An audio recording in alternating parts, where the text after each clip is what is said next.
4 avril 2001. Paul Heyman, personnage clé du catch hardcore, annonce la fermeture de la ECW.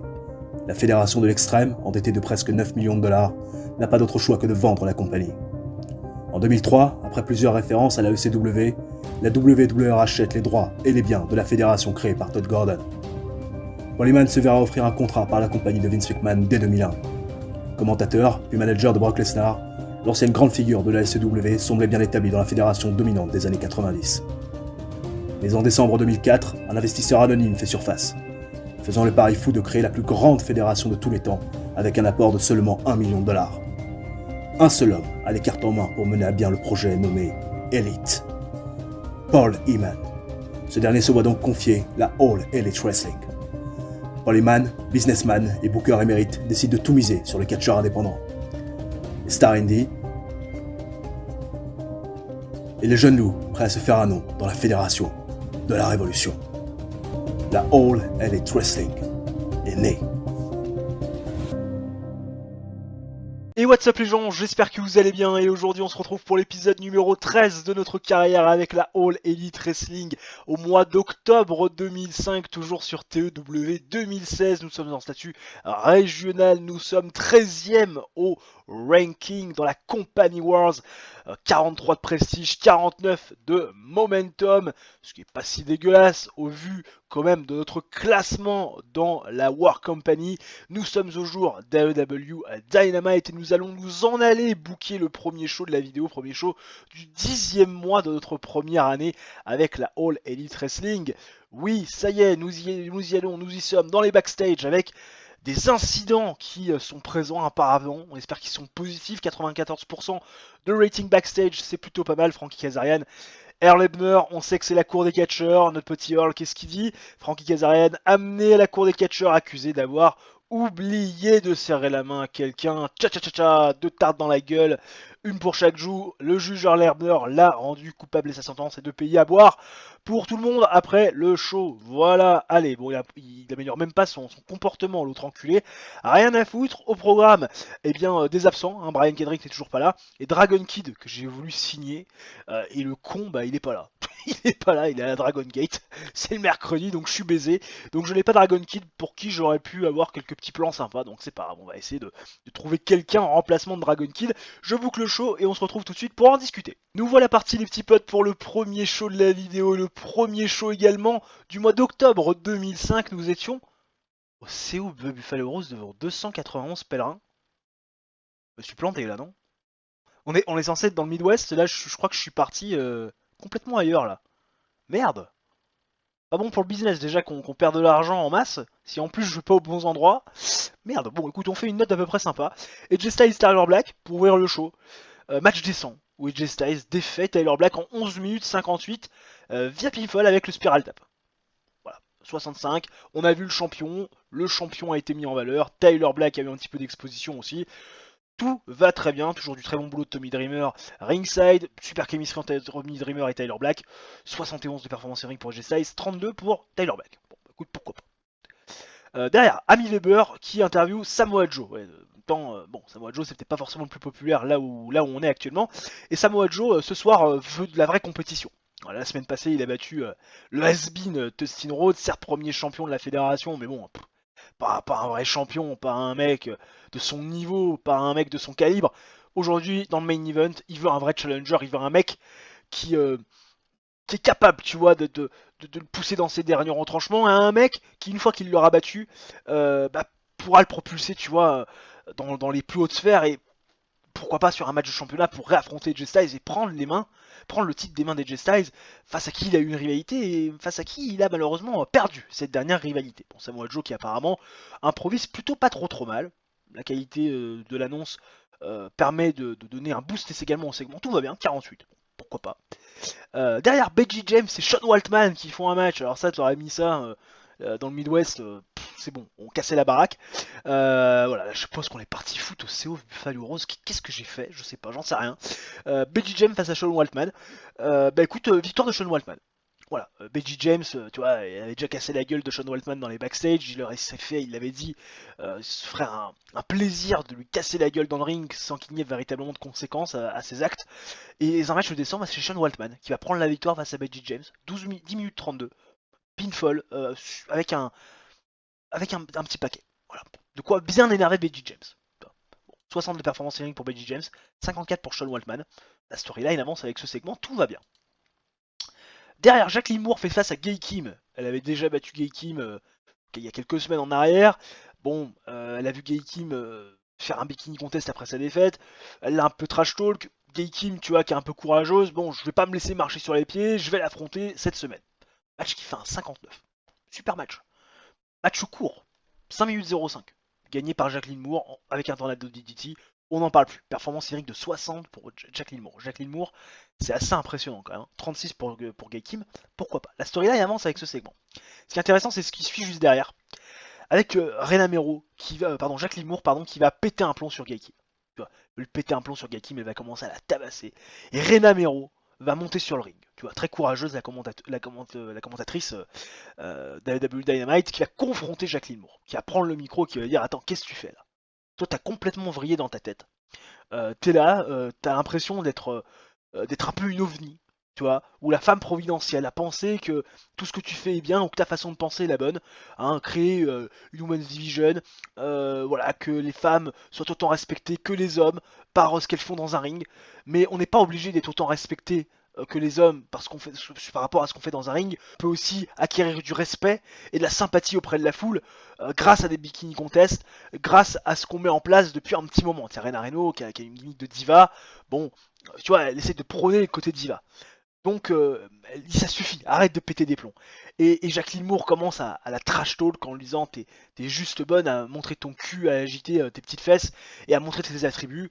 Bref, t'es une bitch, hein, la traite de fille de la plage, comme dirait très bien Christophe Ajus. Et Rena Mero qui pète un plomb, qui va gifler Jacqueline Moore. Jacqueline Moore va se casser la gueule, va tomber raide par cette gifle, tu vois, elle s'y attendait pas. Et le segment se termine là-dessus. 51, la storyline continue à avancer, hein. Jacqueline anti-diva continue à avancer. Et enfin, le main event nous fait un petit 65. Pourquoi on est allé au CO Buffalo Rose, j'en sais rien. Jeff Hardy, Samoa Joe. Oui, Jeff Hardy est le test ultime de Samoa Joe.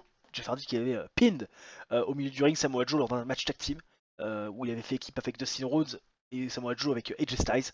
Il a 65 de rating pour ce match, match décent, où Jeff Hardy et Samoa Joe ne vont pas pouvoir se départager. 20 minutes, le temps limite est expiré. C'est tout. Draw. Time limit finish. 58 de performance in ring pour Jeff Hardy, 55 pour Samoa Joe. 65 de rating global, on fait 63. L'un des pires shows qu'on ait fait depuis un bon moment. Pourquoi on est parti là-bas, j'en sais rien. Ça va me faire perdre du pognon, mais monstre. Déjà qu'on en a pas beaucoup. Je sais pas ce que j'ai branlé là, hein. J'avoue. Bref, c'est pas très grave. Oula, beaucoup de mails. Oui, effectivement, 0.01 toujours de rating. On a fini troisième au Grand Lac, deuxième au Midwest et premier à Puerto Rico, tant mieux. Spanky, ah ça y est, on va enfin avoir l'ami Brian Kendrick. Pourquoi pas? Ça pourrait être intéressant. CM Punk qui s'est vu avoir une offre apparemment de la DDT. Bon, pourquoi pas? À la rigueur, on s'en fout. Brian Danielson, la Noah, mais ça je crois que c'est des contrats de tournée, hein, si je dis pas de conneries. Oui, c'est des contrats de tournée. C'est la même chose pour Brian Kendrick. Christopher Daniels, c'est pareil. Ça, on s'en fout.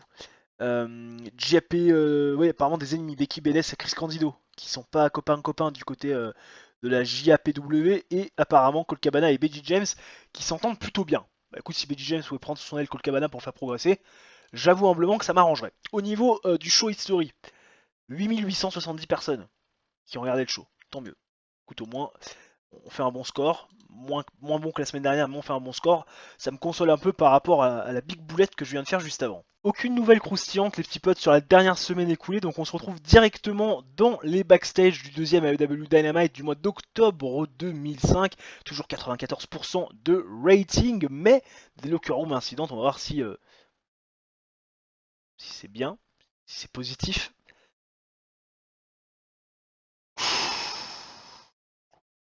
Putain. Et il est pas là à cause de la drogue. Super, merci, merci Benji James, merci. J'en peux plus. J'en peux plus. Il se prend une amende, mais putain, mais jamais il va apprendre. Alors, John Moxley et Jay Styles. John Moxley et Jay Styles apparemment s'entendent bien backstage. Ils ont découvert apparemment un amour commun pour les cupcakes. Non, il y a des trucs, il y a des trucs, je te jure, c'est vrai. Tu vois que c'est du TEW. Bon là, ça c'est la cour des catcheurs avec Earl Hebner. Bobby Villard a très mené à la cour des catcheurs, accusé d'avoir pris ses partenaires de trajet en retard. Donc le juge Earl Hebner l'a rendu coupable et lui a demandé eh bien, de payer finalement la note de covoiturage de ses partenaires sur les 3 prochains shows. Et elle améliore son comportement. C'est magnifique. Et rigolez poteau pour le deuxième show de la vidéo. Cette fois-ci, on est bien au Ya Columbus Junction Fair dans le Midwest devant 1500 pèlerins. Ça y est, j'ai pas fait 2 fois la connerie, ça m'aurait emmerdé sur le plan économique. On démarre le show les gens avec un 51 de rating, petit 51 de rating. Bon, tu me diras, c'est vrai qu'AJ Styles, il a fort à faire hein, parce que y a Chris Harris et y a Chris Hero. Hein, c'est pas les mecs les plus populaires, surtout Chris Hero. Et AJ Styles, hein, aux côtés de Chris Harris et de Chris Hero, va promouvoir en fait le match tag team qui va y avoir ce soir dans le main event, puisque AJ Styles va faire équipe avec Chris Harris pour faire face à CM Punk, le champion TNT, et Bryan Danielson. AJ Styles nous dit qu'il n'a pas de challenger, qu'il est seul au monde, qu'il est seul sur sa planète.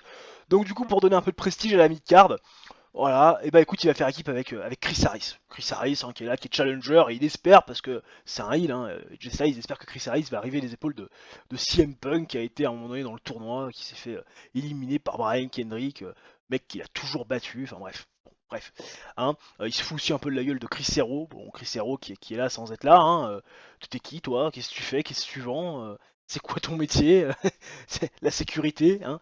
Bref, AJ Styles est enroulé dans ce segment et il essaie de promouvoir au maximum le match tag team. Voilà. C'est ça qu'il faut un petit peu retenir dans l'idée. Mini Weber fait du très bon travail et AJ Styles apparemment n'a pas été super pour aller en dehors du script, tout comme Chris Harris. Par contre, une réelle star sur le segment. Des fois, il y a des trucs qui vont pas bien ensemble hein, dans leur rapport. Pas bon pour aller en dehors du script et puis finalement réelle star. Bon, pourquoi pas. La storyline Harris contre Punk avance grâce à ce segment, puisque CM Punk bien sûr a été mentionné dans le segment. Derrière X Factor va faire face aux Young Bucks, voilà, pour la déconne. Enfin pour la déconne.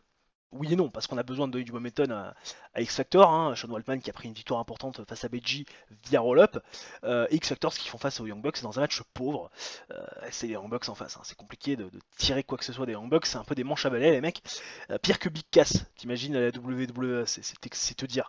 X Factor qu'on défait donc les Young Wolf hein, en 7 minutes 50, quand Sean Waltman va défaire Matt Jackson via pinfall avec le X Factor, 47 de rating, bon il n'y a pas grand chose à dire dessus. Bon, c'est toujours pas changé, j'ai toujours pas enlevé Ty Madison du Man at Much de Matt Jackson. J'y pense pas, de toute façon les mecs je les utilise pas, c'est mes jobbers. Just Incredible fait une performance de 45, 52 pour Sean Waltman, 26 pour Nick Jackson et 19 pour Matt. C'est toujours aussi pourrave. Matt Jackson c'est toujours aussi pourrave, c'est une horreur. Derrière Sean Waltman va prendre le micro, parce que Kip James était quand même à la table des commentateurs pour commenter le match, va prendre le micro et va interpeller Kip James en lui disant il est où ton pote là? Il est où Beji hein? Il est où le mec qui était censé me casser la gueule sans avoir aucune répercussion, hein, pas comme ce qu'il avait fait lors il y a quelques semaines dans les backstage. Il est où? Il s'est parmi de la défaite? Ah, apparemment oui, il s'est parmi de la défaite parce que les gens le savent pas, et il le dit aux gens. Bah, notre ami Beji James s'est drogué. Voilà, hein, il a pas supporté la défaite, je l'ai envoyé en dépression, tu vois. Hein. Mais il espère quand même, Sean Waltman, que l'ami Beji James sera là, quoi. Sera là parce que, voilà, c'est un bon thérapeute, Sean Waltman. Il se drogue plus. Ça fait des semaines et des semaines qu'il se drogue plus. Il peut être un bon thérapeute pour Beji James. Et la meilleure des thérapies, bah, ça va être lui et Justin Incredible qui vont prendre les types à Kip et à Beji James au New Age Outlands pour laisser Beji James, tu vois, se reposer et pour le laisser un petit peu se soigner psychologiquement. Voilà, un petit peu. Ça, on a fait encore du mind games, hein, bien évidemment dans cette promo, encore avec une réalité impliquant les New Age Outlands, toujours sur la drogue, mais voilà, en même temps, on essaie de prendre des choses un petit peu réelles pour les transporter à l'écran, et ça marche à peu près sympathiquement. Bon, Trinity qui a super bien improvisé, il a la foule dans la paume de sa main. Kip James, apparemment, qui a plutôt bien performé. La performance de Kip James a été fantastique. Ouais, New Age Outlands X Factor, la storyline continue à avancer. Pas de hit de prise ou quoi. Austin Harris, Colt Cabana pour combler le show. Match pauvre, Sinaris qui bat Colt Cabana en 5 minutes 56. Le Pendulum Elbow Drop, 37. Les performances de 32. On s'en fout. C'était pour combler le show. Jacqueline Moore et Daphné qui font équipe. Ouais, elles font équipe pour faire face à Ren Amero et Gay Kim. Parce que Jacqueline Moore, elle s'est pris une tarte la semaine dernière de la part de Ren Amero quand elle a trash talk et derrière trash talk Ren Amero et surtout après avoir également tabassé Gay Kim à l'issue de son match. Donc voilà, là les filles diva font équipe, hein, Ren Amero, Gay Kim, tu vois, pour prôner leur puissance et voilà, pour dire qu'on peut aussi avoir du respect en montrant un petit peu nos attributs. Et Jacqueline Moore fait équipe avec Daphné, qui est une anti-diva aussi comme elle, qui a envie tu vois, de créer une vraie division, et une division qui va permettre de montrer un peu une femme combattante, et surtout qui imposera le respect pour le public qui regarde, et dans l'arène, et puis bien sûr à la maison. Et dans un match je descends, Rena Mero et Gay Kim vont défaire Jacqueline Moore et Daphné en 8 minutes 05, quand Rena Mero va défaire Daphné via pinfall avec le Sable Bomb. 56 de rating. C'est des super ratings hein, qu'on est en train de faire avec la division féminine. Hein. Le couleur commentary qui donne du boost au match. Daphné fait une performance de 34. C'est quand même un petit peu moyen. 60 pour Jacqueline Moore. Elle s'est envolée, elle. Gay Kim est à 40. Rena Mero est à 41. Et la storyline, Jacqueline via Antidiva avance grâce à ce segment. Becky Belles qui fait un petit bikini contest. Enfin, un petit sex appeal, pardon. On a vu un match Women Wrestling. Là, c'est parti, on repart dans un petit peu le côté sex appeal, tu vois, ça contraste, ce qui va encore un peu plus s'énerver, j'imagine, l'ami Jacqueline Moore. Et enfin, le main event nous fait un énorme 72, AJ Styles et Chris Harris, qui font face à CM Punk et Bryan Danielson. Et dans un match avec une décente réaction de la foule et du bon catch, AJ Styles et Chris Harris vont défaire CM Punk et Bryan Danielson en 13 minutes 33, quand AJ Styles va défaire mon jobber de luxe, Bryan Danielson, via pinfall avec le Spiral Tap. En termes d'in-ring work, forcément, vous imaginez bien qu'AJ Styles est au-dessus de tout le monde. 80, le mec est sur une autre planète, comme Keith James. Ils se sont envolés, les mecs. C'est des ovnis, c'est pas le même monde. Ils font pas la même chose dans le ring. 42 pour Chris Harris, 62 pour Bryan Danielson, c'est solide, 65 pour CM Punk. Harris Punk, la storyline, avance et gagne de la hit, tu m'étonnes. En même temps, on l'associe quand même aux champions, ils sont dans le main event. 63, petit show. Enfin, petit show. Chaud moyen. Voilà, j'aimerais qu'on arrive maintenant à atteindre les 70 de plus en plus souvent. Mais il en manque un peu. Il en manque un peu encore. Colt Cabana, qui voit la PWG lui faire une extension de contrat. Pourquoi pas, va progresser là-bas, il n'y a aucun souci. Mais toujours 0.01. Au niveau, bien évidemment, des viewers, on est à 8710. Un petit peu moins que la semaine dernière. 160 viewers de moins. Ah, on fait pas des shows folichons. Hein. C'est vrai que la semaine dernière, lors de l'épisode précédent, on a fait un 66, un 69 et un 68. Là, on fait deux shows à 63. Ça m'embête un peu. Ça m'embête un peu pour l'expansion de notre popularité. La World League Wrestling, les petits potes, qui veut nous causer. Qu'est-ce qu'ils nous veulent, ces cons-là? Ah, vu hostile, on peut seulement accepter. Ah bon? Tant pis. Bon bah apparemment on va pas s'échanger des talons. Hein. D'ailleurs c'est toujours pareil hein, dans les commentaires si vous savez comment on peut faire du working agreement avec d'autres fédérations, ça m'intéresserait de savoir comment on peut faire. Je dis pas que je vais forcément en faire, mais voilà, ça pourrait m'intéresser de éventuellement sur plus ou moins long terme de pouvoir échanger quelques talents. Voilà, histoire de faire tourner un peu le roster et de pouvoir avoir des affiches un peu inédites. Bon, et bah pas de nouvelles croustillantes depuis la dernière séquence tournée les petits potes, donc du coup on se retrouve directement dans les backstage du dernier AEW Dynamite de cet épisode, puisque comme je dis si bien, toutes les bonnes choses ont une fin, et on va tenter un medal entre Jon Moxley et Travis Hummel. Pourquoi pas, on y va.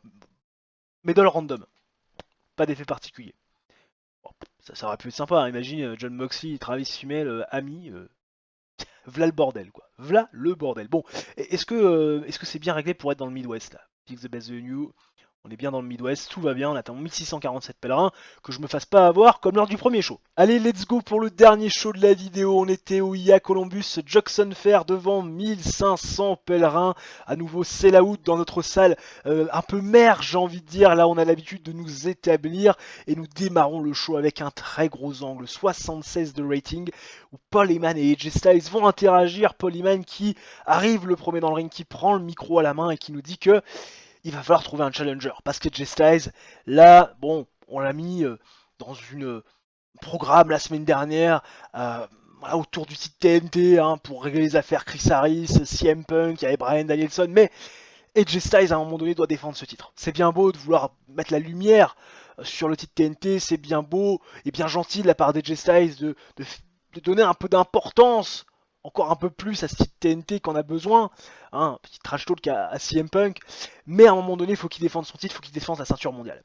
Et AJ Styles dit, coupe Paul Heyman et lui dit mais Paul, Polo, il y a personne qui est à mon niveau. Moi, je suis le phénoménal AJ Styles. Personne n'est capable de me battre. Personne, finalement, n'est capable de me titiller. Aucun d'eux ne mérite d'être dans le ring face au phénoménal. Tu ne peux rien y changer. Tu ne peux rien y changer. Je suis au top de cette fédération. Et j'ai juste à apparaître, même pas à catcher, juste à apparaître pour finalement faire lever les gens et pour donner finalement toute l'importance à la All Elite Wrestling et toute l'importance qu'elle mérite et finalement dont elle a besoin. Mais Paul Heyman lui dit, m'en fous de ça, mon petit AJ, c'est des belles paroles, mais à un moment tu dois défendre ton titre. Donc ce soir, triple threat. Jeff Hardy face à Samoa Joe, face à un autre participant que je vais établir et que je vais sélectionner plus tard dans le show. On n'en sait pas plus. AJ Styles fait un super boulot. Paul Heyman, on n'en a pas vraiment entendu parler, mais à mon avis, vu le segment et le rating du segment, à mon avis, il a dû faire une très très bonne performance. Bref, triple threat, one contender, donc ce match dans le main event pour savoir qui affrontera AJ Styles très prochainement. Derrière, Chris Benoit face à Bryan Danielson. Chris Benoit, j'ai dit Chris Benoit. Chris Harris, le cowboy face à Bryan Danielson. Paix à l'âme de Chris Benoit, excellent catcheur, disparu bien trop tôt. Et toujours autant censuré malheureusement. Chris Harris face à Bryan Danielson. Chris Harris avait battu Bryan Danielson, vous vous en souvenez, dans un match tag team. Il avait battu avec un roll-up. Et là, match one-on-one. Et Chris Harris, dans un match décent, va défaire Bryan Danielson en 11 minutes 02 avec un catatonique après la distraction de Chris Hero. Voilà. On protège Bryan Danielson, on lui redonne encore une défaite, mais on le protège. Et puis Chris Harris va prendre du momentum. Chris Harris fait un 43, Bryan Danielson 62. 62 de rating, tout va bien. Bon match. Ensuite, la promo de Chris Harris. Chris Harris qui va finalement s'adresser à CM Punk qui n'est pas présent. Et lui dire, mon petit pote, j'ai pris du momentum, j'ai gagné des matchs. Je suis à nouveau sur la route du succès. Il n'y a rien qui va m'arrêter. Et la semaine prochaine, je vais prendre ton titre. Parce que Paul Heyman a rendu officiel plus tôt dans le show ce match de championnat TNT, Chris Harris, CM Punk, tiens-toi vrai, le Street Edge, parce que demain, je vais te faire, après ta défaite, te faire aller voir l'alcool de plus près, te faire aller voir la drogue de plus près, parce que tu en auras besoin, tellement tu seras déprimé d'avoir perdu ton titre et tellement déprimé de la raclée que je t'aurais infligée. Chris Harris, qui apparemment a plutôt bien improvisé, qui a profité de cette liberté dans le script pour finalement tourner tout ça à son avantage. La storyline avance, mais perd un peu de light. C'est pas grave. La semaine prochaine, on en gagnera. Austin Harris, Tyler Black. Austin Harris qui avait battu Colt Cabana. Austin Harris qui va affronter Tyler Black. Et qui va battre Tyler Black dans un match pauvre. Austin Harris défait Tyler Black via pinfall après avoir utilisé des tactiques un petit peu douteuses. Voilà, on protège Tyler Black quand même comme il se doit, en essayant de renforcer un peu le personnage heel de Austin Harris. Je suis un peu inspiré, je vais essayer de le travailler un peu. Bon. Tyler Black, Tommy Dreamer, toujours une super chemistry. Austin Harris, Tyler Black ont une grande chemistry aussi. On pourra faire des Tyler Black, Austin Harris plus tard, vous imaginez Tyler Black, Austin Harris dans 5-6 ans dans la carrière, quand ils auront vraiment explosé, ça pourra faire des ratings absolument fous. 35 de performance ring pour Austin Harris, Tyler Black 44. Derrière, Trinity, Sean Waltman et Justin Credible, qui font une promo 40. Moyen. Ils vont s'adresser à BG et Kip James, New Age Outlands, en leur disant, écoutez les gars, la semaine prochaine on a un match de championnat. J'espère que vous serez présents. J'espère que Kip James, BG James pardon, aura dessoulé. Ce sera remis de sa nuit un peu tourmentée. Hein. Lui qui arrive toujours pas à avaler la défaite qu'il a eu one-on-one face à Sean Waltman. Parce qu'on vous veut à 100%. Pour pas qu'il y ait d'excuses. Parce que la semaine prochaine, quand on vous aura battu, une fois qu'on aura les titres, on sera la meilleure équipe du monde. Et vous resterez une équipe de finis, de vieille génération, d'has-been, pendant que nous on fêtera notre gloire et pendant qu'on la poursuivra encore un peu plus. Voilà un peu les mots de Trinity, qui a été assez pauvre d'ailleurs pour improviser dans le dialogue. C'est con parce que je l'ai vraiment mis manageuse des X-Factor justement parce que techniquement elle a des bonnes capacités au micro. Ça colle pas. Jacqueline Moore qui fait face à Daphné. Alors vous allez me dire là c'est heal contre heal, mais Jacqueline Moore elle a gros sur la patate, hein, parce que vous le savez, elle veut promouvoir une division féminine, des femmes fortes, des femmes qui se battent dans un ring pour avoir autant de respect que les hommes de la part du public. Et là, Daphné, la semaine dernière, elle a perdu contre Rena Mero. C'est une diva, la nana, elle monte son cul. Et Jacqueline Moore, elle accepte pas. Elle accepte pas que une catcheuse qui a envie et qui prône le vrai catch, le catch féminin, puisse perdre contre une nana qui montre son cul et met en valeur ses attributs. Donc elle l'affronte et elle la corrige en 6 minutes 59. Tornado DDT, 53 de rating, victoire de Jacqueline Moore, 60 de performance in-ring pour Jacqueline Moore, 32 pour Daphné. La storyline Jacqueline anti-diva avance grâce à ce segment. Ensuite elle prend le micro. Elle prend le micro, elle s'adresse, après avoir encore un peu plus humilié Daphné en lui reportant son finisher après la cloche, s'adresse à Jacqueline Moore, et j'adresse à Rena Mero, pardon, et lui dit: la semaine dernière t'as eu de la chance. La semaine dernière t'as battu au centre du ring cette fille là que je viens de corriger. Voilà. T'es pas au niveau. T'es pas au niveau, et surtout t'es pas digne de la division féminine que je suis en train de créer. Donc surtout, reste loin de mon business et ne me fais plus d'ombre. Voilà les propos de Jacqueline Moore envers Rena Mero qui est à la table des commentateurs. Jacqueline Moore qui pour le coup a fait vraiment un job parfait d'interaction avec la foule. Apparemment Daphné qui n'a pas été du tout dans le bon mood sur ce segment, mais c'est pas grave. Jacqueline Moore fait une grosse performance, 51 de rating, la storyline Jacqueline via Antidiva continue et avance grâce à ce segment. Et enfin le main event, qui me fait un 75 de rating, gros 75. Triple threat, Samoa Joe, Jeff Hardy et Ultimo Guerrero, qui fait ses débuts, s'affrontent. Ultimo Guerrero qui est une star au Japon, qui est très populaire également partout aux États-Unis. Bref, allez voir un petit peu ses matchs dans le milieu des années 2000, c'est fou la popularité de ce mec. Et match avec Fantastic 8, grand catch, où Ultimo Guerrero va défaire Samoa Joe et Jeff Hardy en 16 minutes 21. Après qu'Ultimo Guerrero ait battu Jeff Hardy via pinfall, après le Guerrero Special. 75 de rating. La gimmick de Technico hein, d'Ultimo Guerrero qui est pauvre. Ça m'embête un peu. Performance de 70 pour Samoa Joe, 62 pour Jeff Hardy et 68 pour Ultimo Guerrero. Ça veut dire que là les notes quand même in-ring sont moins bonnes que le rating initial du match. Ça veut dire qu'on a très très bien booké l'affaire. Et Ultimo Guerrero devient donc, grâce à cette victoire et ce pin obtenu sur Jeff Hardy, devient challenger numéro 1 au titre de J Styles et sera le prochain à avoir un match de championnat face au Phenomenal One. Et J Styles qui se dit phénoménal, qui se dit le meilleur catcheur à la EW, sera-t-il le meilleur catcheur du monde? Parce que là on a un garçon qui est étranger, qui n'est pas américain, et qui est en train de faire son trou, et peut-être en passe de devenir champion du monde. On fait un excellent 70, ça y est, on fait enfin une note à 70. Ça me fait plaisir. Voilà, je tiens à le dire, ça me fait plaisir. 0.01 de TV rating, et Brian Danielson qui se plaint par rapport à son récent booking. Ouais, c'est vrai, hein, ouais, c'est pas super ce qu'on est en train de faire avec Brian Danielson. Brian Danielson qui est champion du monde à la Ring of Honor. Hein. Ouais, Brian Danielson qui a des raisons de se plaindre. Brian Danielson, est-ce qu'il fait un peu la gueule? Est-ce qu'il y a des moral issues? Non, il est very happy, mais momentum négatif quoi. Momentum négatif. Le mec, au niveau de ses. Si tu regardes ses matchs history, seulement la EW, le mec prend 13 défaites. Hein. Le gars a plus gagné de match depuis sa victoire sur Chris Harris dans la 3e semaine du mois de juillet. On est en octobre. 3e semaine du mois d'octobre. Août, septembre, octobre. 3 mois qu'il a pu gagner un match, le mec. Effectivement, son momentum est aux toilettes. Je peux comprendre qu'il soit un peu déçu.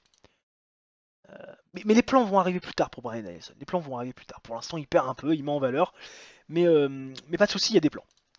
Un point sur les storylines. Chris Harris. Austin Harris. Chris Benoit, Austin Harris. Tout va bien, des gros mélanges. Chris Harris contre Punk, 59. Pourquoi pas. Jacqueline, l'anti-diva, 54. New Yorklands contre X-Factor, 50. On a 3 storylines au-dessus de 41, tout va bien. Tout va bien. Un petit tour au côté du prestige des titres. Toujours 86 de prestige pour le titre détenu par AJ Styles.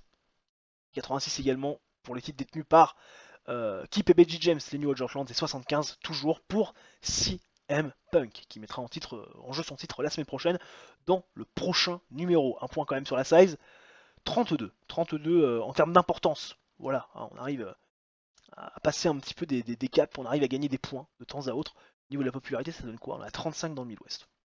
Bon, écoutez, pourquoi pas. Écoutez, ça augmente petit à petit, on prend de l'importance, on prend de la popularité. En tout cas, j'espère que cette vidéo vous aura plu les gens. Si c'est le cas, n'hésitez pas à réaliser votre coup du chapeau, le like, l'abonnement et l'activation de la cloche. Et nous, on se retrouve très rapidement pour une nouvelle vidéo de sport ou sur TEW 2016. D'ici là, portez-vous bien, ciao, bye bye, et à la prochaine.